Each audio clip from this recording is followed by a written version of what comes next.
Jack McGrath actually sent it in originally, as in Jack McGrath, former teammate Jack McGrath, and I was talking to Jamie Heaslip during the week, and he asked me the same question. So I hope there's a good story behind this. And I know you're going to ask. They both want to know is why are you known as the Ferret? I scored a couple of tries, like pick and goes as a 9, like randomly pick and goes, and they just, like, I think I scored 3 in maybe 4 games or something like that, and they just started calling me like something that moves really quick along the ground underneath players. And Jack McGrath called me a ferret one day. Jamie thought it was hilarious, and the two of them still call me to this day. Joe presents House of Rugby, United Rugby Championship, together with Bank of Ireland, proud supporter of the 4 Irish provinces. Welcome back to House of Rugby, URC. We've got another packed show for you this week, guys. A full round of URC action. It's been a long time since we've got a chance to say that. As always, I'm joined by the lovely Megan Williams, former Ireland International. How are you? I'm good, I'm well. It's great to be back here in the studio, Jason. It feels like we've been here for months. Well, we were here 3 weeks ago. Jason didn't bother showing up a couple weeks ago, so you're nicely rested, obviously. It looks like he's packed on a little bit of weight. And of course, yeah, as you can see, the lovely Greg is here as usual. Absolutely delighted to have you here, Greg.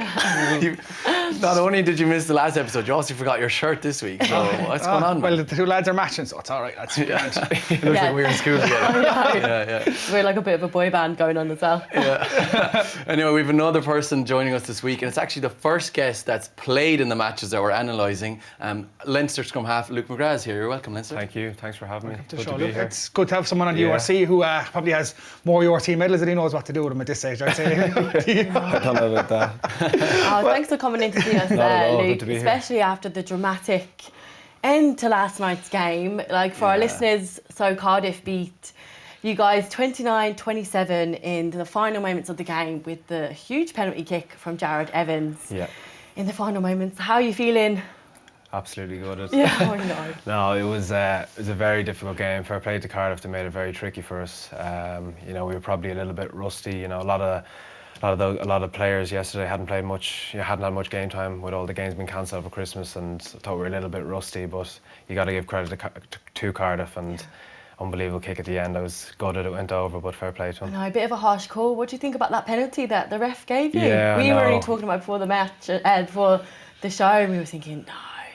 You were straight into it here. It's tough going straight into it. Under pressure, the way I like, go straight into it. Have you seen it back yet? I haven't really seen it back now. I heard it is harsh from what you guys were telling me before, but you know, look, these decisions throughout the season, some go for you, some go against you. But unfortunately, went against us yesterday. Yeah, when I was watching it back, I was doing my homework for this, and I honestly had to watch it 10 times. I was like, where's the high tackle? Yeah. And I thought it'd been clipped wrong. So the TMO called, was that right? Yeah, so TMO came back and was like, that was a high tackle the previous phase, and the ref just put out his arm, which he has to do. But like, Cardiff celebrated as if they won the World Cup. I know. It was a bit of a seatbelt tackle, but he's slipping into it and he lets go straight away. So there's no real force, there's no real tackle. As I said, I think we're all in agreement. Like, you were robbed. I love the celebrations though. I think it's great for them because they haven't actually beaten you guys for 10 years, is that right? 11 years. 11 years since they got a win against you. In the league anyway, but presumably they haven't beaten you in the Champions Cup. But I didn't realise remember that. Fair play to them. It's tough to talk about now after losing it, fair play. We look at the game itself. I mean, it was actually a good game. I know you probably won't remember too much of it. You haven't got a chance to see it back. But that Owen Lane try, that's going to be in our try of the week later on. I mean, that's a cracking try from Cardiff. The kick across, and the gas on that kid. I remember talking to Shane Williams just before the URC, and I was like, is there any guys to keep an eye out? And he goes, Owen Lane, that guy is a winger, like, that's going to go places. I mean, there's 3 of you there. I don't think you were one of them involved, but there's on the outside, like, that's some serious gas for that try. It's also the vision from Evans to even find them was very good. I think it was off a turnover as well, and they're lethal off turnover ball, and they exposed us big time on the edge. But like you say, it was an incredible finish. The speed I wasn't getting anywhere near him. I was just chasing him. But I think Ross Byrne was back there as well, was he? And like, Ross is an unbelievable player, but he's not known for his speed. I don't think there was anyone on team catching him there. No. But what I thought was mad, I don't know who was left wing for you last night. Rory Loughlin. Rory, And I was like, oh, Rory will get him, because Rory's quick. So I can only imagine how fast Owen Lane was moving there. He's quick. But class try from Adam Burnell after that. Like, I mean, it's good to see him. Like, he's slowly getting back to the form that we saw before he was injured. Like, I mean, forget how damn good a player he is. He's such a dream to watch, isn't he? Yeah. Like, even just the way he runs, it's so flawless. Yeah, good looking as well. Yeah. You keep getting me in trouble. Every week I go home and my husband's like... I'd say he was watching that try on the bus home, though. I'd say it was a nice try. Like, it was kind of had a bit of a sevens flair to it. Like, the kind of step back inside. Like, he came onto the pace.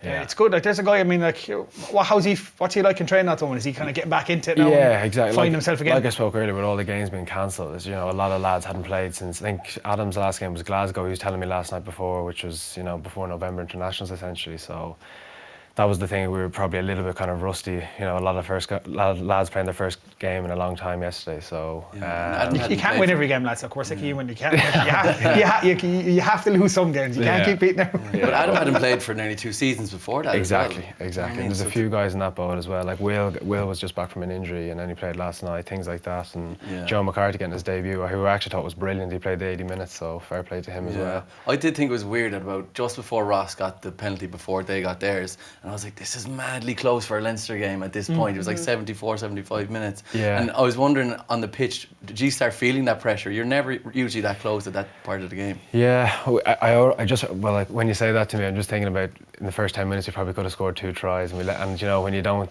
capitalise on those opportunities, it comes down to very small margins throughout the game. And yeah, it was so tight, like you say.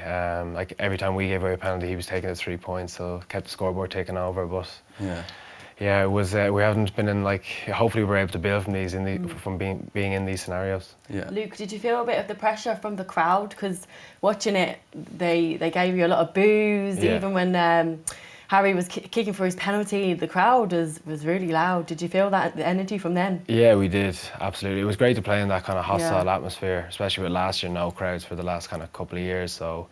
You know, they were obviously maybe favoured the referee decisions a bit more, but I know it was great to be back playing with crowds, absolutely. Yeah. Brilliant. You played well as well, in fairness. You had a nice little set piece move. Scott Penny went down the line, so you must be happy with that kind of stuff working. Yeah. Well, like we definitely we were probably more pleased with the second half performance. We probably started a little bit slow, let Cardiff kind of play their attacking game up on top of us, and you know, we struggled throughout the first half, but yeah, we got things going in the second half, and you know, unfortunately, we couldn't finish the game off. Yeah. Cardiff's scrum was pretty strong as well. I noticed they turned you over against the head, which was very uncharacteristic of you. Yeah. No, they are. They're like, there's a lot of internationals in there, even with the Welsh squad being picked. So you know, they're a quality team, and they're definitely going to be tough to beat, especially in Cardiff for the rest of the season now. But I noticed they were really physical in the contact area, like on the ground. They were putting 2-3 people in the rucks there, and a few turnovers as well. Like, you just seem to like. They were on top of you a lot. They seemed to really target that area on that game, didn't they? Yeah, absolutely. I think we talked about Boy, the 7, who has a lot of turnovers in the URC this season, and you know, unfortunately, he was able to get a few more yesterday. Just looking ahead, like obviously, is it on Monday you'll have your team meeting and like review the match? So this week actually we have the week off. The week off, so you won't get a chance till next week to review that. What usually would happen though, if we have a week off, is Stuart Lancaster might do a kind of a WhatsApp video and send out a review before we come back in the following Monday, if you like, because we're meant to be playing Edinburgh now on the Friday, so it's a fairly short week when we come back straight in. Yeah. Long week, so living with that loss. I know. Oh my God. Especially some guys will obviously take a few days away, but that's why it was so crucial to win yesterday, so you can enjoy the week a bit more. Yeah. I'd just be intrigued to know as well, like, I mean, obviously, this is probably the first time in a while you've lost a game. It's been a long time. Like, you'd expect, oh no, this review now is going to be extra harsh. But are you just as harsh on yourselves when you win? Yeah, no, it like, you know what I mean, it'll be a tough watch now, especially when we all individually know we could have probably done a little bit more. But it's important we learn these things, because, like Greg was saying there, even in the last 5 minutes we were in serious pressure moments, and how do we come out of those moments? Some good, some bad, and you know, we learn from it and move on. With a lot of the players obviously gone to Irish duty, would you find there's a different dynamic in the squad? You know, a lot of the younger players getting a chance to play. Would training be a little bit different, or the game's the same? Yeah, well, like the obvious one is that the standard when the internationals are here is it's obviously incredibly high in training, and you got to understand there's a lot of younger lads coming through and, you know, learning their trade, so you got to be a bit more patient with them and things like that. But you know, it's an incredibly talented squad, and training still to a very high standard. But yeah, you probably just got to help the lads through I would have been held through by kind of Isaac Bosso and Redden back in the day. So I'm one of the older. I know. I only realised yesterday I was the eldest back in the squad. No way. I was 28. Like so. But for 28 to be the eldest back is still. That is insane. That's what I thought. No, I need Dave Carney to come back now. The next game, please God. He's a few years older than me.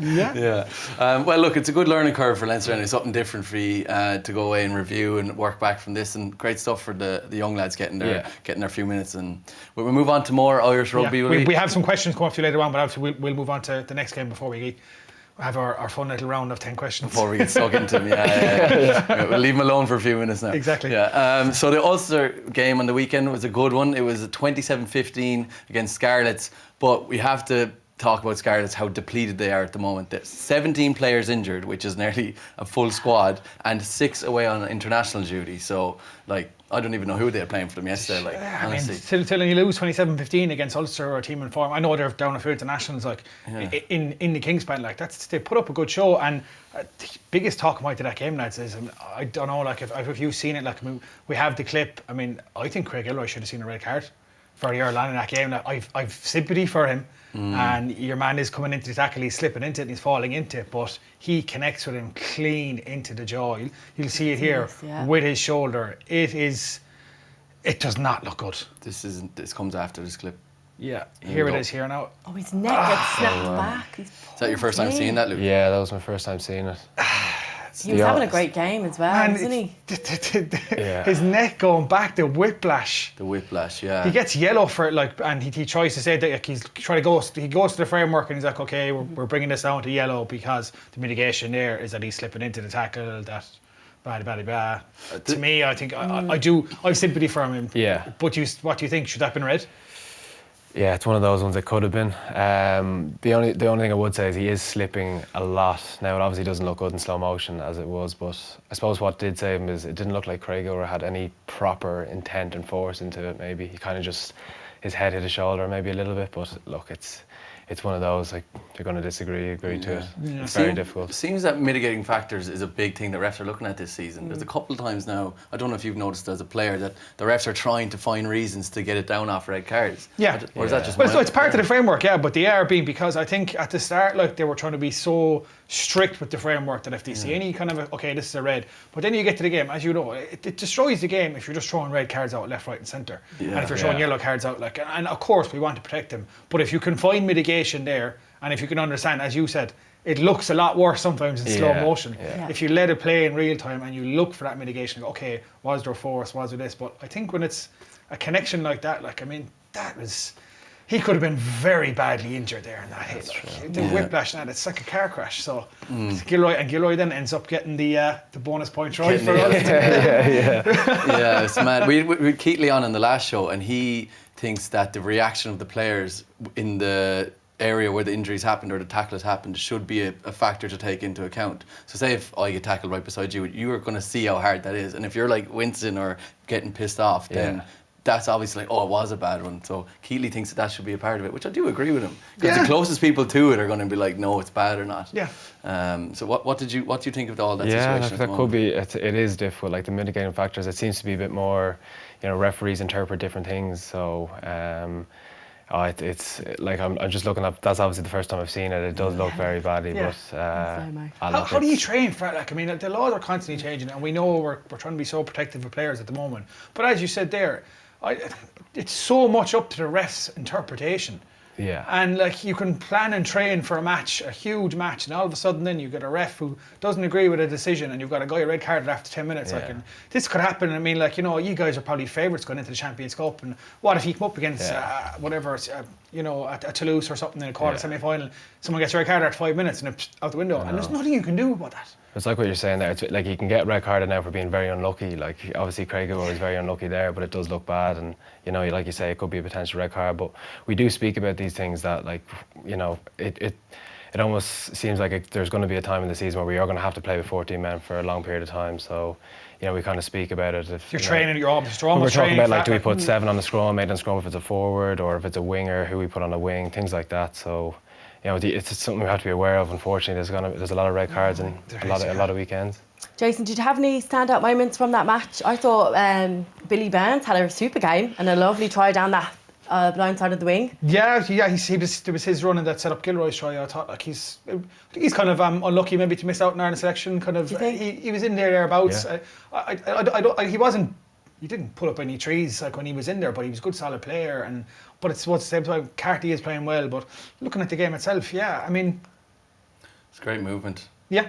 In fairness. Do you think they were missing some of their key players also? Like James Hume wasn't there. Yeah, well, if they're international stuff like that, I thought Doak was very good. I mean, like, that's some pretty quick thinking there with a Doak. And what do you rate him as a nine? Like, he's brilliant. He's only 19 or 20. He's very young, so huge career ahead of him. And he looks brilliant. He did very well there, scanning down the short side and kind of created the opportunity. I'm pretty sure that's Craig Gilroy's 69th try for Ulster. 69th, yeah. I'm only seeing the chip there. That's very impressive. Yeah.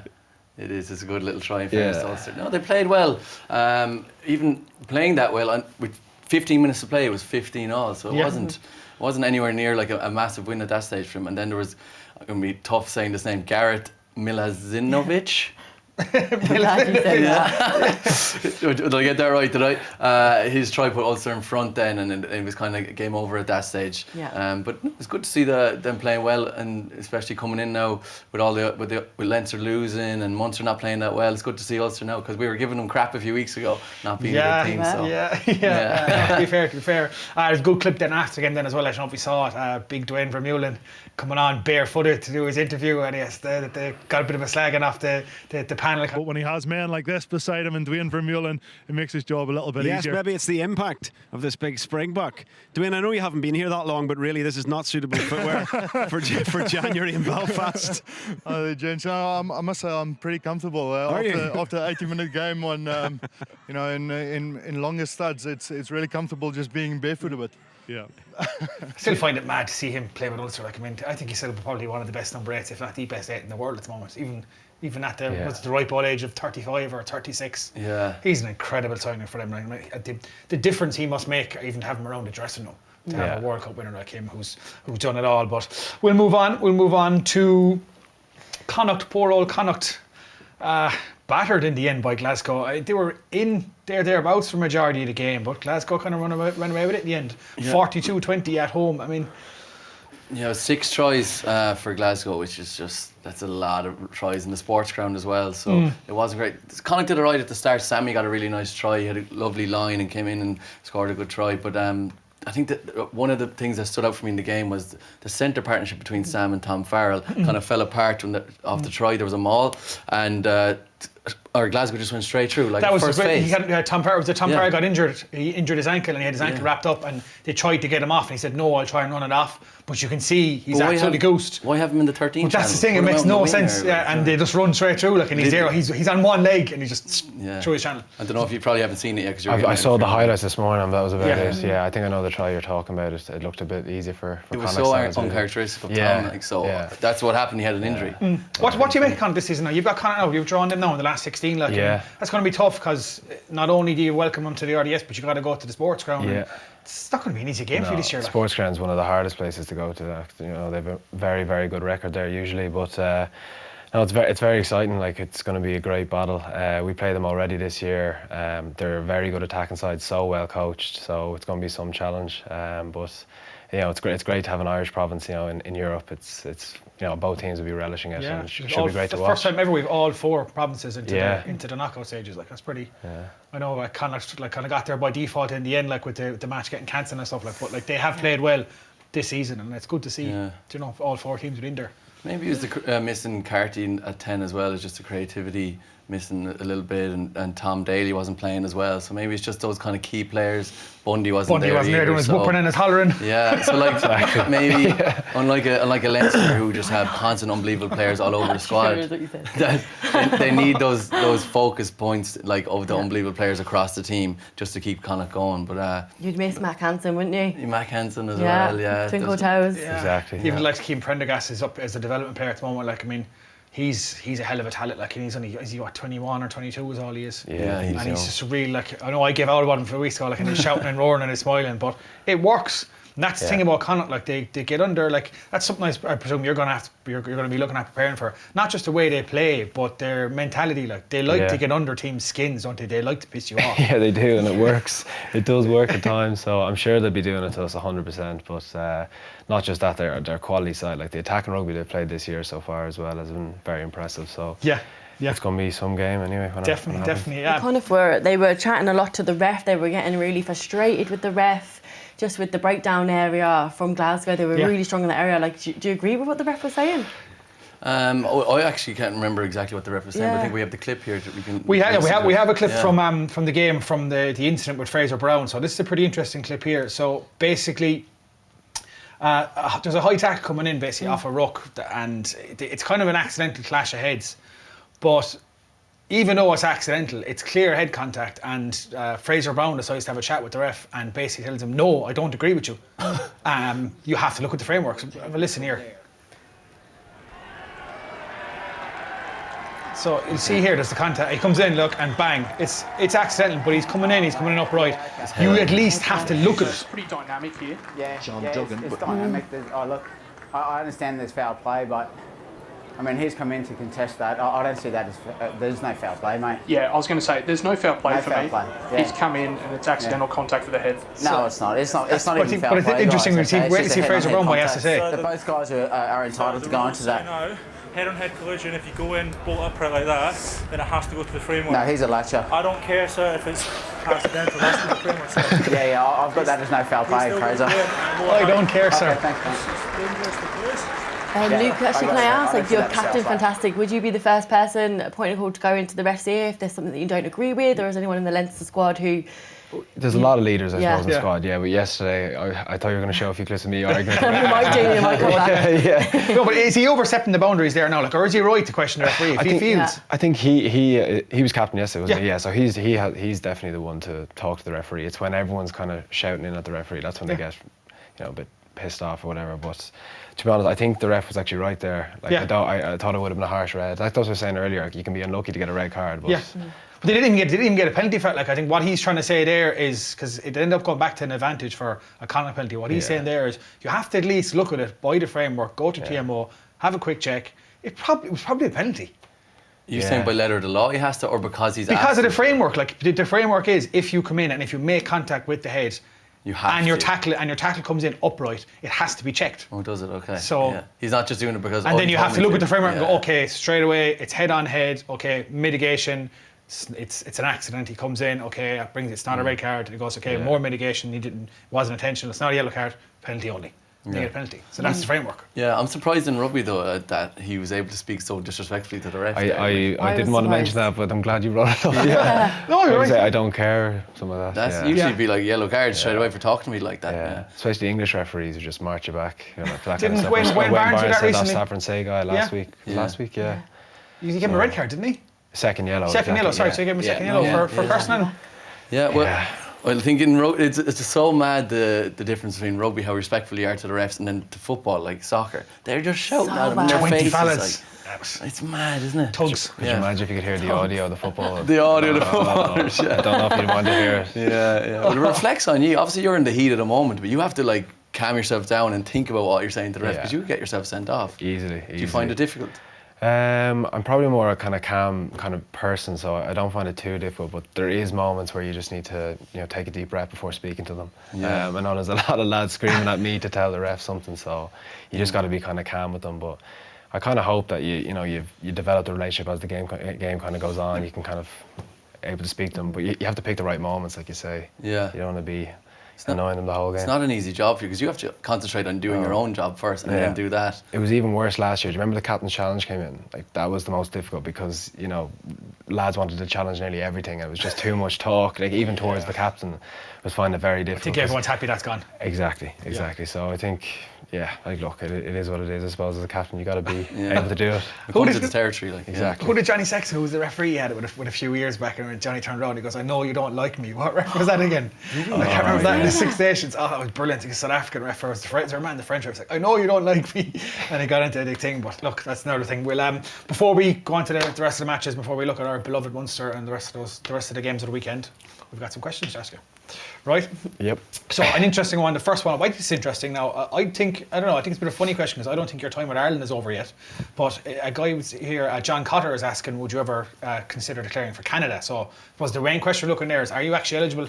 I was born in Canada, yeah. Oh, okay, there you but my parents were there for about 4 years, so yeah, I'd never really thought of it. I'm still looking to hopefully play with Ireland again. So it's something I've never even thought of, but. Yeah, it's a good question. Yeah, well, I suppose like, if you were completely, because you're still thereabouts in the Ireland squad. If you were long gone out of the Ireland squad, you knew you weren't getting called up, and you hadn't played in 3 years, is it something you'd consider? I suppose it's nice to have if that was the scenario. It's good to have the option, isn't it? I suppose for lads who are kind of born elsewhere or have ancestors somewhere else. But you're 28 now, is it? Yeah, 28. Yeah, so you still have so many more years to play in Ireland. But maybe when you get to like 35 or something, you could Possibly. go, I might go play a bit. I go play with the sevens of Canada. Yeah, Canada's probably do a job for Canada in your 40s, I think. Like, they're not the best. Let's be honest.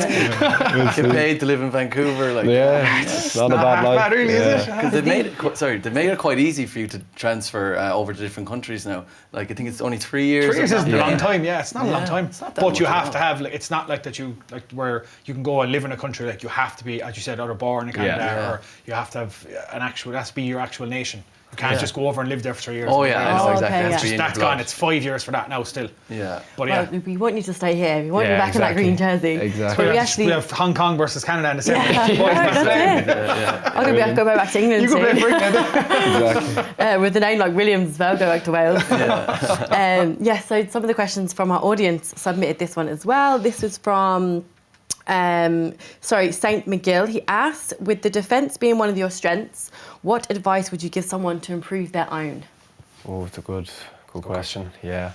Well, being kind of one of the smaller players, I just try and go as low as possible. But I'd watched Will Connors a lot. I know you had him in here a few months ago. Like, he's one of the best chop tacklers in the world. Like, really, yeah. Like, so I'd say my best advice would be just to watch him. Honestly, just go as low as possible and hope for the best. Yeah, good answer. We actually said that to Will, didn't we? We were praising him on his chop tackling when he was in. He's brilliant. Like, it was Dan Leedy years ago, was one of the first people to do it. Like that back row of Idiot, Warburton and Falatay, yeah. Remember the 2011 World Cup, like, where they just absolutely destroyed Ireland in the quarterfinal with chop tackle after chop tackle. It is, it's a skill. I think that I don't know. Is it a hard skill to? Because I suppose you have to get it right, don't you? Yeah, it's definitely a skill. Like, you have to practice it. Like, Will's practiced it the whole time. And like, unfortunately, Will's been injured for so long, so he's able to practice it for months and months. And he's honestly, he just stops the attack dead. Like, it must be very frustrating to play. I'd hate to play against him. Is he killing fellas in training? So basically, you just stop and you're dead. You have no momentum. You can't get over the gain line, and if you're playing against that the whole time, you're very frustrated. Just watching this blue scrumhalf come out of nowhere. It's the mentality of it as well. Like, you're putting your head down towards people's feet. Exactly. So loads of people practice it, but I think Will is just in a different mindset. I know, that's the other thing. He just doesn't think about it too much, and just goes boom. Yeah, exactly. Anyway, moving on, talking about your training and how strong the competition is in Leinster. We have a question in from a guy called Daniel Quinn, and he wants to know what the battle is like between you and Gibson Park. Yeah, it's like anything. It's a good kind of healthy, competitive environment to be in. We get on really well off the pitch, and on the pitch, I should say. But no, we do get on very well. But it's not just our position. The whole Leinster squad is incredibly competitive, and you can even see how competitive the Irish squad is. And as you saying, all 4 provinces into final stages of Europe. But it's a good. We have a great relationship. We try and make each other better. Every single day. We battle out on the pitch as we would, but we're great friends off us, which is it's not even just the two of you. Nick McCarthy's coming up in there as well. Yeah. Cormac Foley's another young player coming up. So, it's like anything. When you get onto the pitch, it's going into war, I suppose, in a way. And everyone wants to play at the weekend, but at the end of the day, you just want Leinster to win. Well, I do anyway. I'm not sure about you guys. I can only imagine how competitive it is during the week in Leinster. Like, Tuesday training, Thursday training. You're not going out and just like messing around. Like, you're all proper going at it. I'd say. Yeah. And when we had a load of games cancelled there, we almost had kind of mini games throughout every Friday. We almost had a game because we had no game at the weekend because it was cancelled. And they're very, very competitive, which is good. If you look across the 4 provinces, actually, I would not like to be a 9 coming up, because if you look at Ulster, I've got John Cooney and Doak. At Leinster, you've got yourself and Gibson Park.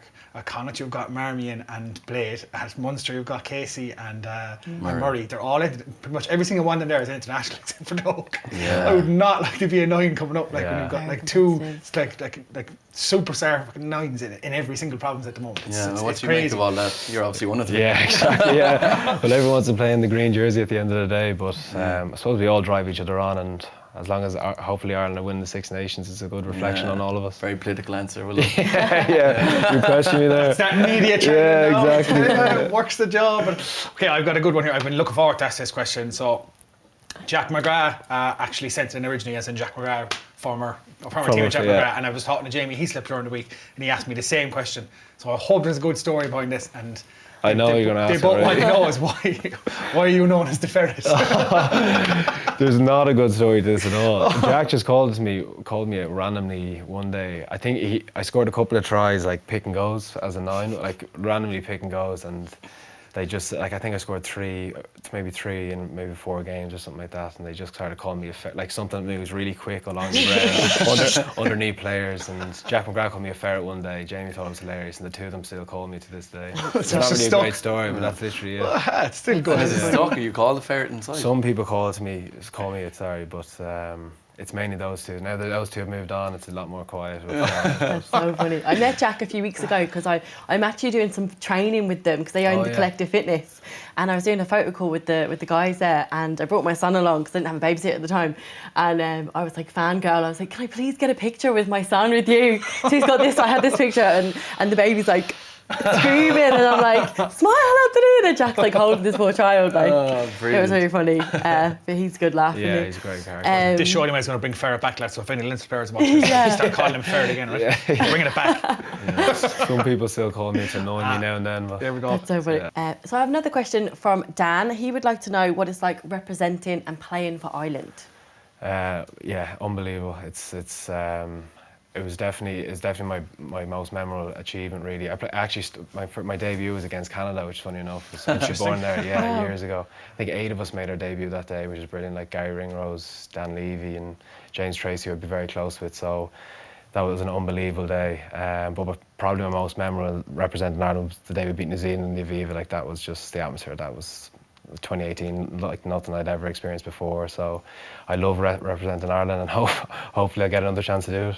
Yeah. Speaking of which, have you been chatting to Andy Farrell, I presume, over the Six Nations coming up here? I presume you're literally like just one place off it. Yeah, I haven't really spoken to him recently, but when Jamison got injured, I came in for the Argentina week in November, so I kind of caught up with them, the coaching staff there, and spoke honestly with them. So look, hopefully I've not too far away, but you got to respect. It's such a competitive squad, like I've said earlier on. So you just got to accept these things, and hopefully the only way you're going to get picked, I suppose, if you're playing well with Leinster. So well, you are playing well. I just think the standard of scrum half at the moment is crazy. Yeah, and it's if like Andy Farrell, you obviously know more than me, but if you might want to play in a certain way, which might, like Gibson Park might be more creative, but you're more solid. So do you know what I mean? That's what it comes down to. Exactly. So. It's just the coach's opinion, I suppose, isn't it? But look, it is. You could list out 15, 20 players where like in any given season would normally be in the Ireland squad, but the competitive, it's good for the country. It's good for practice. It shows you the standard of rugby is getting so good here that we literally, before, like, the squad would just pick itself. Now you've got like 20 guys, and it's good because if an injury happens, you have the same standard going straight back in again. That's something we didn't have before. Yeah, exactly. You know? Exactly. Yeah. Hopefully it goes well for the Six Nations now. Exactly. Yeah. Well, still, obviously, at the end of the day, like, you're still going to take it personally because you want to play for Ireland. You're still at the peak of your fitness playing abilities. Yeah. So, like, are you finding that tough? And would you say this is a tough period in your career, or how are you dealing with it? It definitely it kind of last couple of years were definitely tougher. You know, it's we all have the competitive kind of edge in us, so like, you definitely want to play as much as you can. So.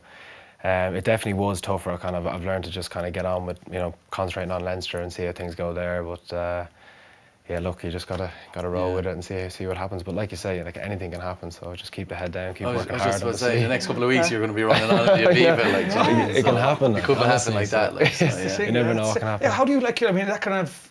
Do you have to prepare any bit different? Like, you know now you're on standby. So does that mean like, okay, I got to be super? I got to train harder, or I got to train less? because I could be, you know, No, tomorrow you can go, okay, like one of the nines is gone, you're into the squad straight away. Yeah. Well, I wouldn't say I know I'm on standby.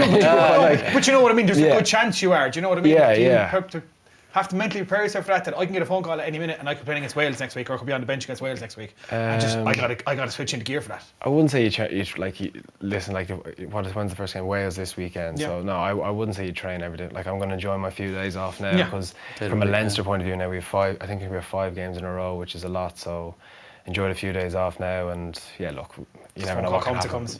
You drive yourself demented if you're away. Exactly. Like, Greg, you can relate a little bit to that as well, because you weren't part of the Olympic squad at the beginning, was that right? Yeah. And then you got called up. I had a little pissy fit before the show. Is that on YouTube as well? Is there a documentary? I wasn't picked for the Olympics initially, and it obviously was very hard for me, because I sold the whole narrative to the world after Love Island. And I was like, I'm not going to be with the girl and take the golden ticket because I want to go play in the Olympics.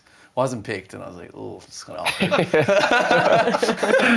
And then last minute, Gavin Mullen got a little niggle. I got pulled over, and I was like, oh, this is grand. At least I'm here, like, I can watch it. It'll be the closest I can get to it.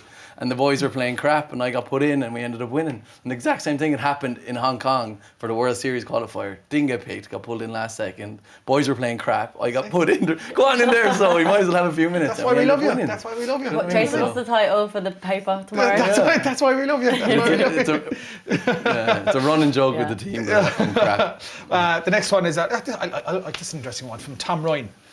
I'm actually going to add a next question onto that myself. So the question from Ryan: who's the best player you've ever played against? I'd also like to know after that, who's the best player you've ever played with? Okay, the best player I played against, I'd say, when I was younger, I played against Ruan Pienaar when he was kind of the main man on Ulster, and just he taught me a serious lesson. We got hammered by Ulster up there. I can't remember, it was years ago now, but he was definitely one of the best I've played against. And recently, like, Dupont would be, it's obviously exceptional. So probably those kind of 2 players. With, I would say, Johnny Sexton or Isa.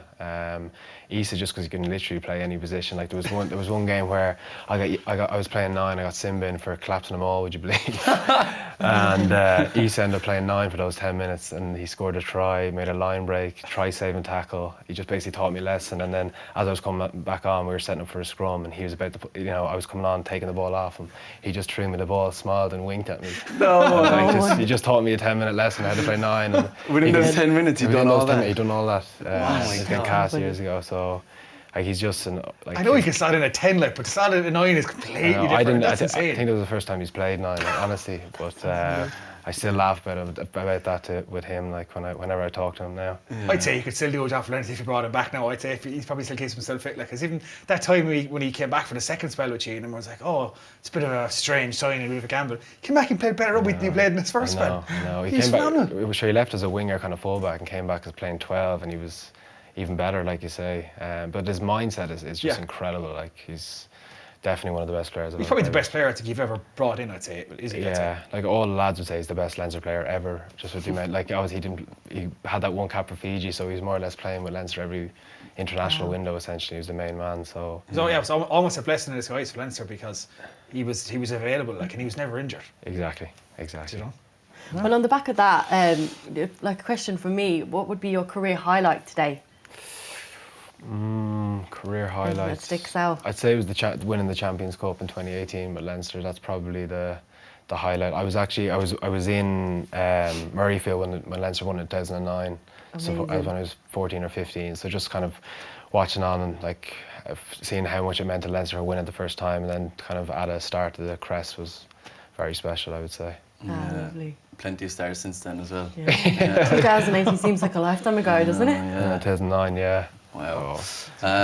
And you were mentioning there that Isa taught you a lot, and you've learned a lot from Johnny, and I was saying you were the eldest in the back line yesterday, even though 28. So would you say you're similar to the way Isa was to you, that you're helping the young guys come up, you're showing them little tips and tricks, or are you kind of like staying blindfolded and you're not telling them anything? No, I'm definitely learned. I think as a leader you kind of learn off others, I suppose. So I learned a lot from Isa. But Isa always seemed to kind of say the right thing at the right time. Yeah. But he was firmly led by his actions on the pitch. So no, I would try and help the younger lads as much as possible. But it's definitely, like, leadership is definitely something I want to develop, and I've learned a lot off Johnny. Like, Johnny just unbelievable leader. So it's great to learn off these guys, and hopefully I can be better for it. Yeah. Nice one. I have a final question here. It's actually just kind of a follow up onto that. It's just training and playing with Johnny. If you look across the provinces, look across Ireland. We had it years ago with Stringer and O'Gara. And it's very important to have that connection with a 9 and 10. Conor Murray probably hasn't had that so much at Munster, but yourself and Johnny just seem to be almost telepathic at times. Is that just because you get on well, or is it just is there a lot of prep going into the way you study the games, the way you prepare yourselves? Because you're a very good combination together and always have been. Yeah, no, we get on very well off the pitch. He shouted at me a fair few times when we were younger, but we get on incredibly well. The good thing about Johnny is he's even if you do something wrong, he'll ask you why you made the decision. He just wants to understand kind of players in and around him. But I suppose that's just come to years playing with him, and I absolutely love playing with him. He's now he's 30. He doesn't look like he's slowing down at all. He's in the best form, one of the best forms of his career. He played a hell of a game there last week. After he had COVID, he had that injury, he hadn't played in weeks. Yeah, he was class. He's absolutely brilliant. So he doesn't look like he's slowing down at all. So hopefully now he's been brilliant for the Six Nations. Yeah. Well, so Tom Brady and he retired yesterday. That's Tom Brady played till he was 44. We might get 40 out of Johnny. Yeah, maybe. Tom Brady's not getting tackled by open side wing forwards. That's what Johnny said. He said to himself a couple of years ago. He said, if Tom Brady can play till he's 44, why can't I? Yeah. So Johnny want to stop playing the way he plays, though. Yeah. Well, that's true, actually. He gets stuck in. He's still what's he, 35? 35 or 36. He takes the ball so hard into the game. I can't understand how he does it still. He's just so hard to defend. He's so intelligent as well. He seems to always pick the right option. So, but like you say, there'll be open sides trying to get into him now for the Six Nations. Let's bubble wrapping here for the World Cup, because as things stand, he's going to be starting that World Cup at this moment. That's there to go in for him. But moving on back to onto the beloved Munster. That's a game for me. Disappointing. I remember talking to the lads before that game, and I kind of get more excited. I don't know about yourself or watching matches. I get more excited when I see in these windows when I see the young guys playing. And I was like, this is a really exciting looking Munster backline. A lot of young guys that haven't got games I want to play. I was like, they're playing Zebra, who literally haven't won in over a year. They're missing all their internationals. The boys now are going to go out. Young fellas, they're going to throw the ball around, and you just saw them that. It was just shite, absolute rubbish. The ball didn't get wide at all. Couple of decent tries, but it was a messy match. Yeah, there's a lot of players getting their first senior runouts for Munster. Yeah, well, I think something like 8 of the players are playing last week. Give them the benefit of the doubt. It could have been. But I was expecting more. But I think it's you're going through your beloved Munster. Man. I know. No, I think it's something. It's career. I'd love to know your thoughts on Munster, Roman. It's something that we've been saying. You're a back, right? You've played in exciting backlines with Leinster and Ireland. Obviously, you would have seen Stephen Larkham as a player and as a coach. Everyone expected all these great things to out of Munster. There's nothing really there, is there? There's no spark there in that backline. There hasn't been for a long time. It's a loaded question. Yeah, it is a loaded question. They definitely have the players to. They definitely have the players to play the kind of wide brand. But look, I'm so far from the environment. I really don't know what they're doing in training. But there's so much talent in that squad, and every time we play them, they're incredibly hard to beat. So. Exactly. And a load of young fellas playing, and they still won 34-17. So it was decent, and good to see people like Jake Flannery getting a run out. Yeah. He's only a young lad. I'm not sure exactly his age, but I think he's only 20, 21. Played with Shannon last week, then he's in with Munster. John Hodnett played. He's just off the back of 2 years out with an Achilles injury. He's playing really well, got a try.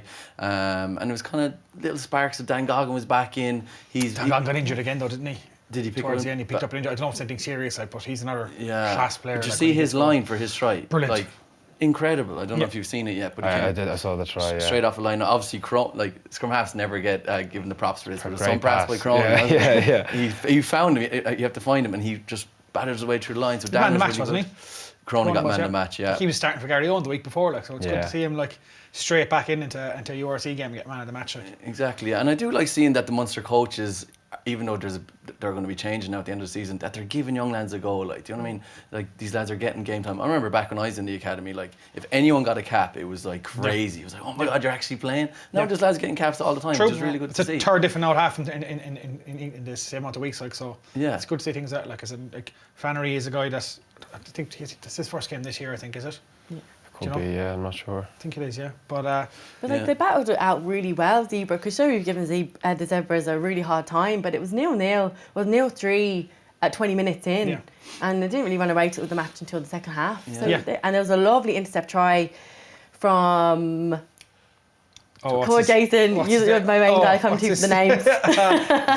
Eric Krunja. Yes, there you go. Eric Krunja. That was a great bit of rugby. I love that. I love to see it. Well, he's 25-year-old South African. Yeah. He's good, yeah, and he picked it off really well.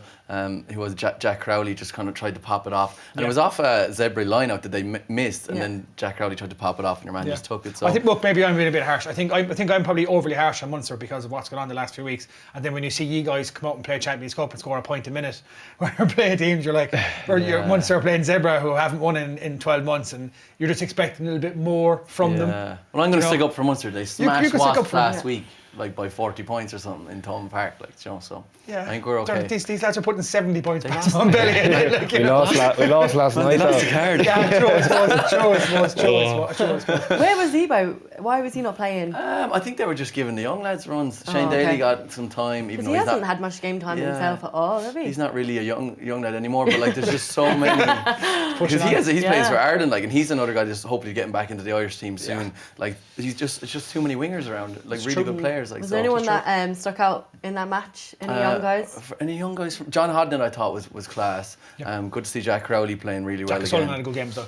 Jack O'Sullivan, which was really good. And someone that's been playing unbelievably the last couple of weeks is Jack O'Donoghue. So I don't think he's really getting like mentioned enough. Jack O'Donoghue is an unbelievable player. He's been very unlucky with injury the last few years, and now I think he seems to be finally over that now, and he's got a good run of games together. Like obviously the back row is really hard to get into in Ireland, but like he's one of the best back rows in Ireland at the moment. Yeah. He's so good in the line of the breakdown and everything. He's exceptional player. Yeah, and similar to yourself, he's young enough to be moving into that captaincy role as well. He's now captain Munster in a few matches, so I'd love to see Jack get back in the Irish squad. Similar to Luke, like get these guys back in. It's just, but it's like the back row. Like I mean, like, you even see the likes of Scott Penny there last night as well, and then you've got Conor Oliver over in Connacht. Like, and there's just so many. Like that's when we said scrum half was bad. Like imagine being a back row in Ireland at the moment. Like there's 5 fellas in each province that you're trying to get past before you get into the Ireland squad. Like so, it's not easy. It's not easy. But moving on to Ospreys versus Edinburgh. Bowen Vintner became the first prop in 21 years as a league scorer hat-trick. So Ospreys won 23-19. Yeah, but hat-trick from a prop. That's some going. It's incredible. That's impressive. It's unbelievable. But yeah, I mean, look, a good win for Ospreys because like Edinburgh were top of the league going into this before this round. Like so, and Ospreys have kind of been flirting with up and down and haven't been too great this year. And you have any of the Welsh teams as well, bar last night. Sorry to bring it up again. No, it's all good. And we've a few moments in this Ospreys Edinburgh game that we're going to talk about with Jukebox and Try of the Week. So we'll get onto that in a bit, will we? Yeah, there was actually another game, Dragons and Benetton. Just a quick mention on them. It was a close game again, 13-13. Try a piece, one for the purists. An interesting one at the end of that game, the Dragons game, was there was a red card and 83 minutes. It was mad, and the game went on to like 87 minutes. Nothing happened, but they ended up drawing. It was another a guy came in and was rocking out and hit a guy directly straight in the head. Just got a red card straight away. Yeah, it was a mad one. Well, there you go. Weird to see a draw as well. I think there was 2 draws this weekend. The Sharks and Stormers was a draw, 22-all. Yep. Nice. Which was a close one, yeah. Sharks actually got 2 yellow cards and then conceded 2 tries in like the last 10 minutes, so they really just bottled it. 22-all, which was another weird to have a draw there.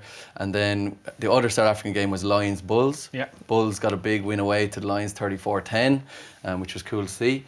It's just really weird to talk about so many matches that were on. Yeah, it is. When we can't really stop and talk about We're them. not used to it because there's no time. The last few weeks we've had like 2 games or 3 games and you get a chance, but now all of a sudden like it's the first time since what is it? I think you might know better. Like it was in November since the first time we got a full round of URT games. Because I remember, how many games did you get cancelled? Oh, so many. Yeah, like we've had 3 in a row. I think it's 3 in a row now. Before that, we must have had 4 or 5 weeks off. Yeah. It's nuts. Yeah, it was crazy. You're gonna have a busy few couple of weeks coming up now. I think that's a good thing though, because in November we had no Leinster games on, and you know a lot of lads who hadn't played that much rugby before that. So it's good to have 5 or 6 games while the internationals are on for the clubs as well, just to get a bit of momentum into the season. What are your thoughts on that? I remember when we had Felipe on, like, and they're trying to. I know they're trying to make the URC better by having the internationals available at all times, but as he was saying, like when you went into that block, he's like, where are these young guys going to get their minutes from now? Yeah, it's a balance, isn't it? Like it's good to see like a lot of lads are playing in the AAL, which is brilliant for the clubs as well. So like that's important, that side of it. So But no, I do like having a good few URC games in the middle of the Six Nations. It's just good for everyone, like I say, to get a bit of momentum. Yeah, and you have crowds back as well, which is even better. Like, yeah. Well, we'll move on to our nominations for Try of the Weekend. First one up, sorry not to be doing this show again, but the first one up is Owen Lane's try from last night. But I mean, you got to appreciate it. Like the vision here for the kick is absolutely beautiful, and I mean, the pace on the outside there. I mean, it is actually Ross Byrne and Laughlin's Jason. Like, I mean, that is serious gas. I'm very surprised Roy didn't get him. I'd love to know the speed that he's moving at there, because Rory's quick. Man. Is he? He's very quick, yeah. So he's just, because he takes it and then goes on an outside curve. No, he's going outside Ross Byrne. Because you're trying to shift your speed back on again. I mean, like you very rarely see guys go on the outside at this level anymore. Like. Yeah. The second one we have is Warner, the Lions v the Bulls. This is a great try here. Lovely inside pass there. It's that 2 inside pass. It's a lovely line. Yeah, I'm pretty sure this got called back though. For a forward pass. Did it not? No. Did it not? No, lovely line through the middle there. Oh, it's very similar to one in the first half. Sorry. Yeah. It's a lovely try. Yeah, great try. Some speed out of that blindside winger. I love the next try coming up. This is one of Ventnor's tries from his hat-trick. This one, is Bowen Venter's second one from an offload there from Kunavula. And Bowen Venter just goes in from 10 metres out. He's not getting stopped there. Look at that for a finish. Incredible. And that's his second. He goes on and scores another one. So, what a player to have playing in prop. You love to see it like that. Yeah. Good one for the front row forward club. Exactly. Yeah. That Kunavula second row is playing unbelievable for Edinburgh as well. Yeah. Yeah. Some serious ball skills. So we'll start with you. What's your nomination for Try of the Week? I'll go with the Edinburgh one. One for the tight five. Yeah. I like that one. One for the front row forward club. What do you think? I think I'm honestly I could give it to Ventnor as well, because I like the build up, the step, the shaking off the tackle and stuff. You know, one for the front row. So I'm going to go for Ventnor as well. Yeah. I'm going to go for the winger's try. I love that with the kick. I think it's just classic. Yeah, go on, Megan. Go on, rub it in. Yeah. Someone had to say it. Yeah. Fair enough. It was his good speed, and that was only one of 3 tries for Ventnor, which is really, really impressive. So shout out to him. So you're going Ventnor as well? I am, yeah. So you have to, sorry, you lose 3-1. Yeah. Got to take it. All right, lads, we'll have a look at Jukebox of the Week, will we? Yeah. Up first, this is Ross Moriarty's try for the Dragons against Benetton. Does really well here, like shows some great strength to break out of the first tackle and then get in. Moriarty, he's a guy that, is he in the Wales squad? For the he usually is, so I wouldn't be surprised if he doesn't play in this Six Nations coming up. But to tap and go from 10 metres and just drive through like that is really, really good, especially as captain of the team. Yeah, just he's a monster. He was a lion there only 5 years ago, you know. Yeah, it's just leading by example. Yeah. When they're on the back foot like that, you should just go for it, because the back's at hand. So it's a great idea. Exactly. No, he does that. He does well. But there's another one that you spotted that was an interesting one. Yeah, it's one that I saw, which is mad. I've never seen it before. So Van der Walt, who is out half for Edinburgh, got charged down. I don't know if you've seen that. No. So he's on just inside the 22 converting, and he got charged down. He was just so slow, and the boys got up, charged down the ball, and they followed through and shouldered him and literally sent him into the ground. But he was just so embarrassed that he got charged down. He didn't even react and just got up and just kind of jogged back. But it was one of the biggest hits I've seen all season. Oh, I've never seen anything like that. Poor Van der Walt. So my nomination for the Edinburgh v Ospreys games is Kunavula.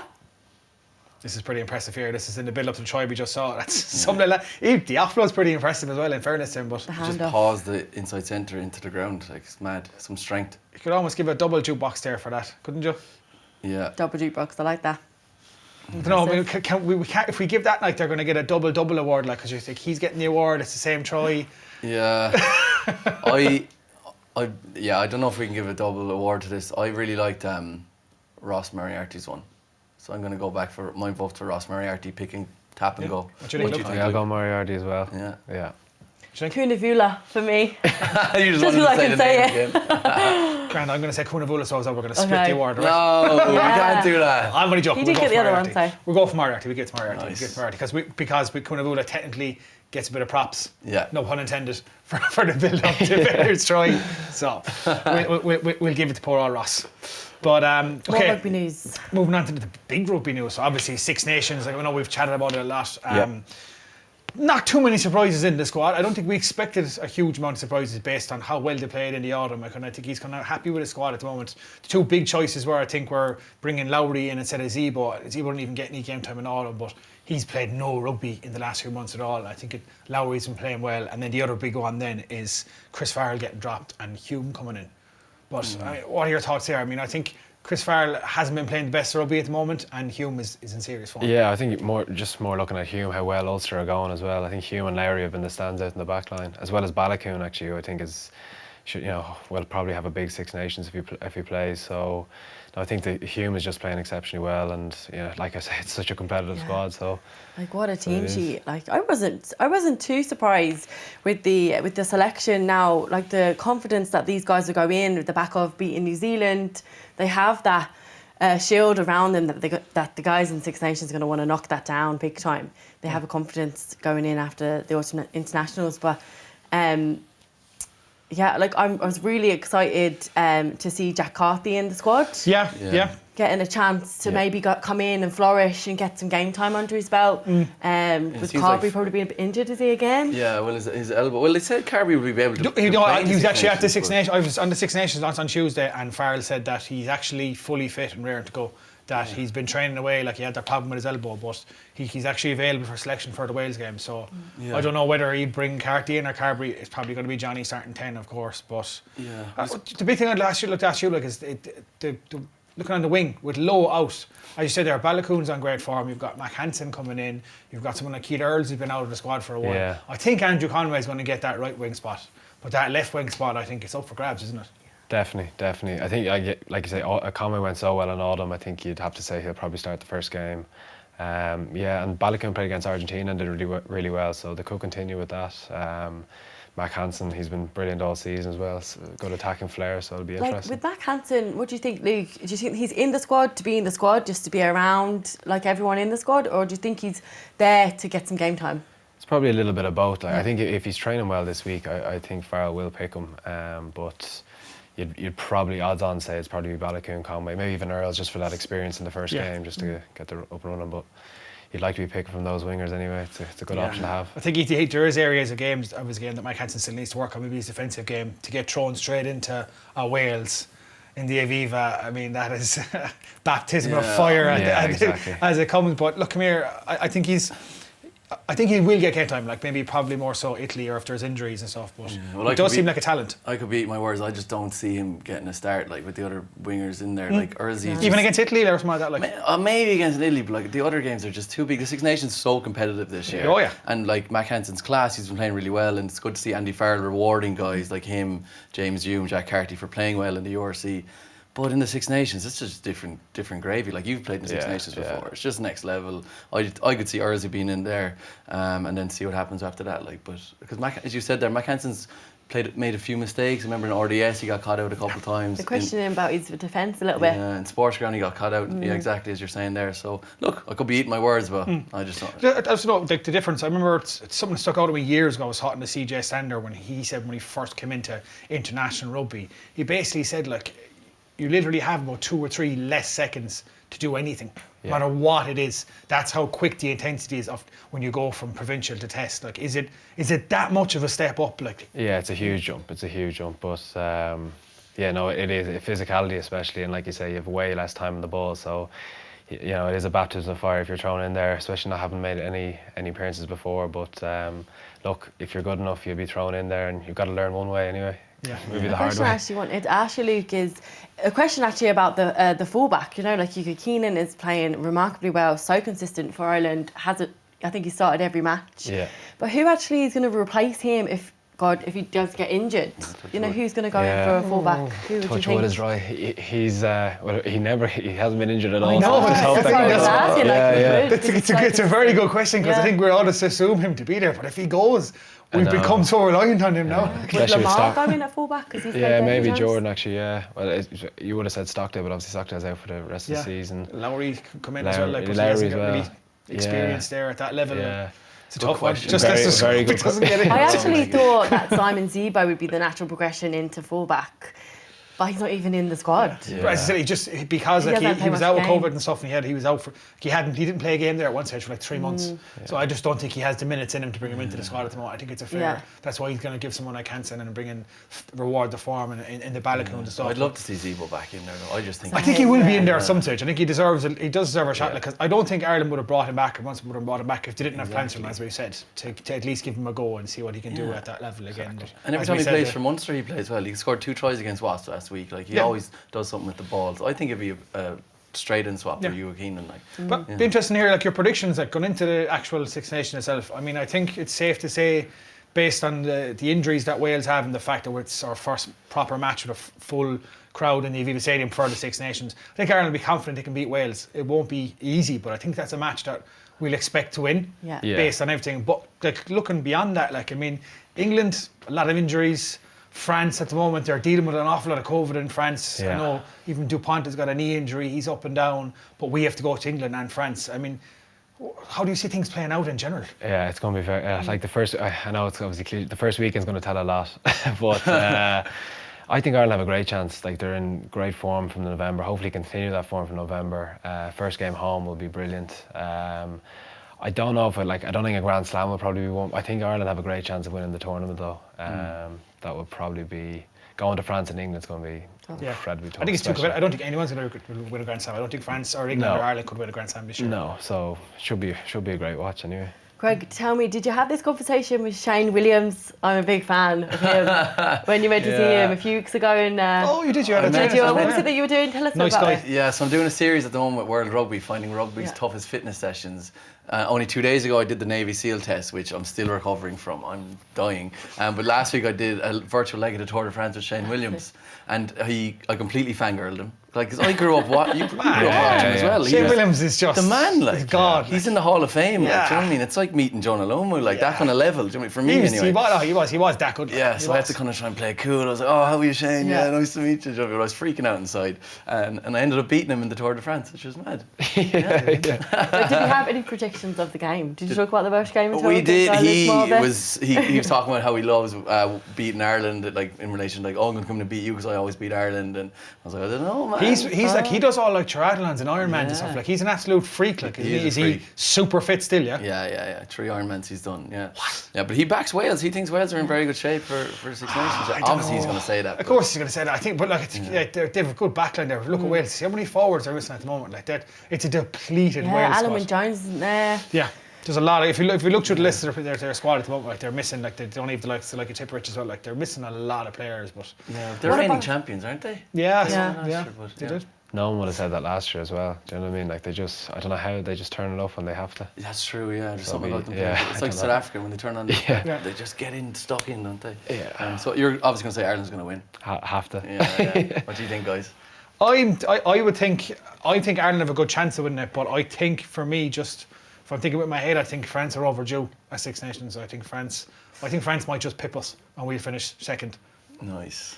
It's a hard one. Like, I'm kind of torn with like you said, France, and I think Ireland, just the strength and the depth in the squad is unreal, and like the confidence that they have from beating New Zealand, I just think is really going to push them through. Like, England not going to do too well. They're missing a load of key players from injuries. Yeah, it'll be between France and Ireland. Yeah. It'll be tough. Yeah, get off the fence, mate. yeah. Go on, you have to pick one. I'm gonna go with Ireland. Yeah. Good. I just have this faith. I have this positivity, 2022's energy. I think, I like that a lot.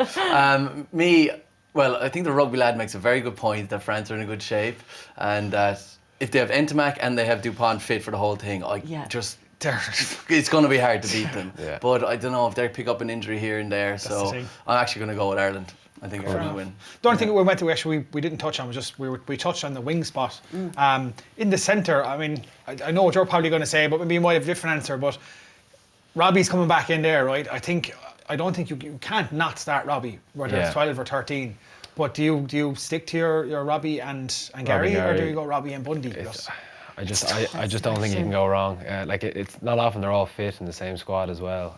So be some headache for the management. I don't think he can go wrong, honestly. Yeah. It'll be. It doesn't make a difference. Even if Hume comes in there as well, like it actually doesn't make a difference anymore, does it? No, they're very strong. Defence, man. I'm going to go with Robbie and Gary, obviously. But like, it is like Bundy's an unbelievable player, and he was so good in November. So he's so good. I like Robbie and Gary. So good. I like Robbie and Gary, yeah. but I do like that when Bundy comes in, I just think you get more out of Henshaw 13. Yeah, I just get more out of him. Like I'd love to play with Bundy. I'd say, have you played with him? Yeah. Yeah, I'd say the energy you get off him is incredible. Doesn't stop talking. He's brilliant to play with, honestly. He just lifts you. But no, it'll be interesting to see now.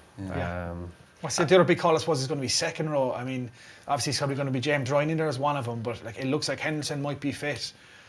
I mean, look, the form Ty Burns on at the moment, like how do you not play him? Like, and you can't put him into the back row because there's too many back rows there. Yeah. So he has to start in that second row if he's going to start anywhere. Yeah, do you think he will start? Oh, I don't know, man. It just baffles my mind how someone like Ty Burns can't be starting in that with the form he's on and just what he offers around the breakdown alone. Like he's a monster. Yeah, I think he will start. Yeah, his form has just been so good, so I think you have to start him. It'd be interesting. Second row, I think. Yeah. Although you could put him 6 as well. It all depends who you're playing. I mean, Josh is fit now again. I think he should be fine. Yeah. So I mean, if you're going to have Josh at 7 there, and then you're probably going to have the two lads Conan and my mind's gone blank there. Doris. It's obviously going to be Conan and Doris are going to be 6 or 8. It doesn't make a difference. They swap around and then Varner Flair at 7. So you can't take any of those 3 out because they're too good. Yeah, well, as Luke was saying there, it's probably going to come down to game plan, who they're playing, what they want to do in the match. True. Like, yeah. Luke, what would the vibe and the energy be like in camp at the moment with the Six Nations squad?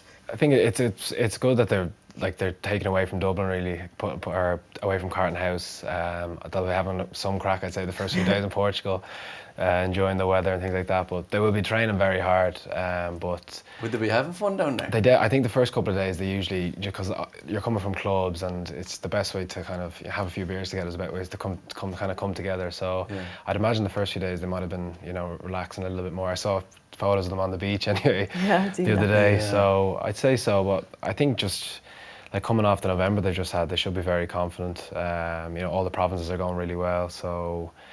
Yeah, like they should be in great form now. Do they take them away? Did they take you guys away to another country like that to kind of get you away from everyone at home and just like the energy and everything back home and the hype and stuff like that? Yeah, I think so. But it also I know it takes you away from your family and friends and things, but it also kind of builds the camaraderie in the squad. You're obviously room with people and in the team room and things like that. So like that's huge for any type of team or squad. So.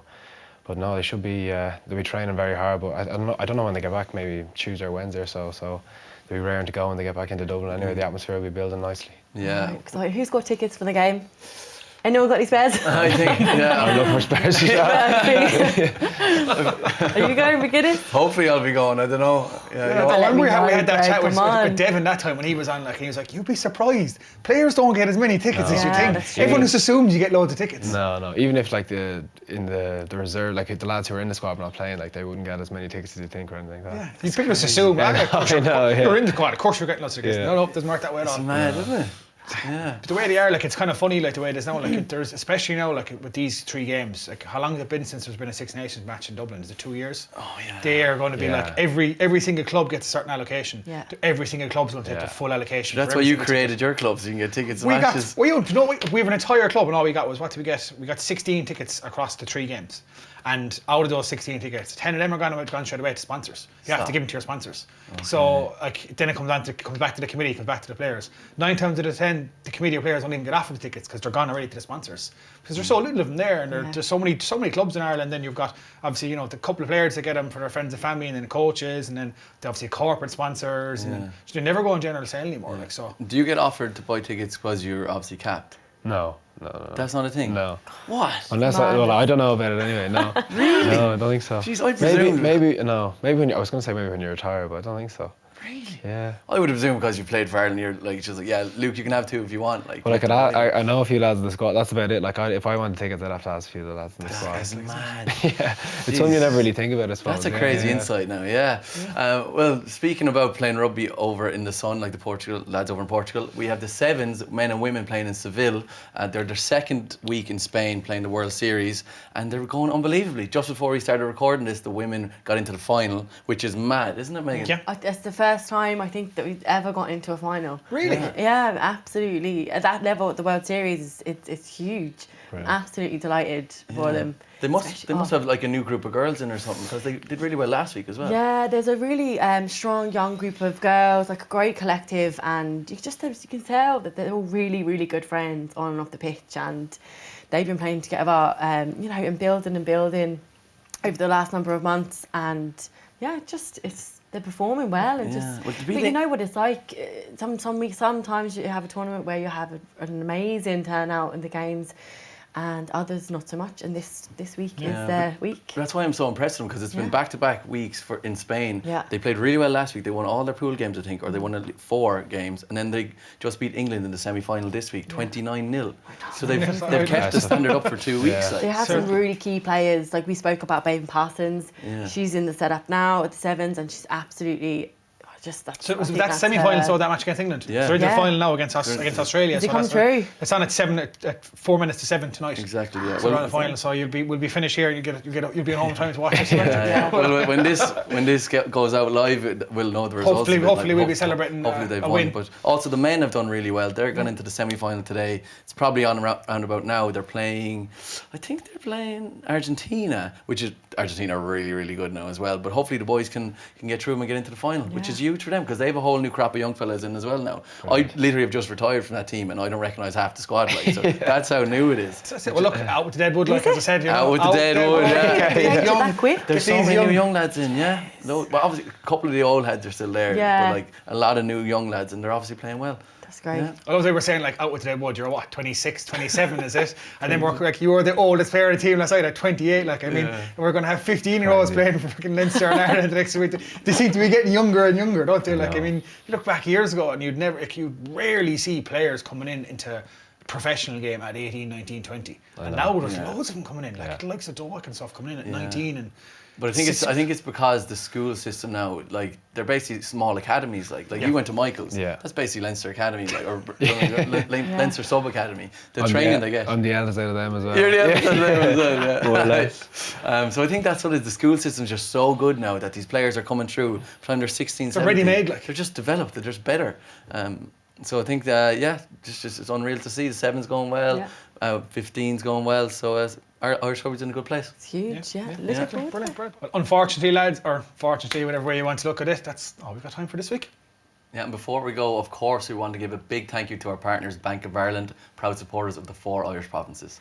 And Luke, thank you so much for being such a lovely sport. You've been brilliant on the show, especially after the disappointment win last night. But you were unreal. The lads are brilliant, and you'll be coming back stronger after that. Really looking forward to seeing you playing. Thank you. Thanks for having me. Cheers, guys. Thank you. Yeah, we hope to see you in the Six Nations. Hopefully, you'll get called up at some stage. But we'll see you next week, guys, as we turn our attention to round 1 of the Six Nations. Hopefully, we'll be looking back on a win for Ireland over Wales. Thanks again, guys. Joe presents House of Rugby, United Rugby Championship, together with Bank of Ireland, proud supporter of the 4 Irish provinces.